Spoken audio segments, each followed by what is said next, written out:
Aí nós temos também os ovos, certo?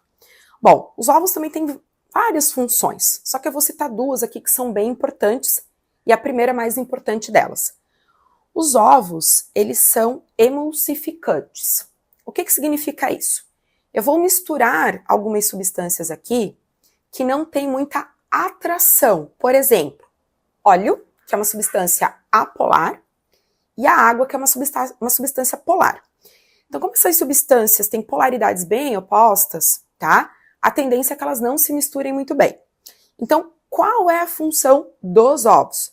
Fazer uma ponte entre essas duas substâncias, para fazer com que essas substâncias se misturem com mais facilidade, certo? Então, nós chamamos de substância emulsificante, aquela que vai promover a emulsificação de alguns ingredientes, tá? Bom, aqui eu não separei as claras das gemas, ok? Mas em algumas receitas, eles pedem para bater as claras em neve e acrescentar ao final do processo. Então, quando você faz isso, você expande a massa. Então, você aumenta o rendimento, certo? Uma coisa legal também dos ovos é que os ovos são ricos em proteínas, certo?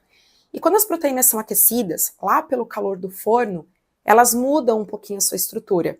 E aí elas também ajudam na estruturação do bolo, tá? Então nós já vimos a farinha de trigo, que é a estrutura, o açúcar, que é responsável, na verdade, por vários itens, né? E os ovos, emulsificante, que ajudam na mistura de algumas substâncias, certo? Também estrutura, tá?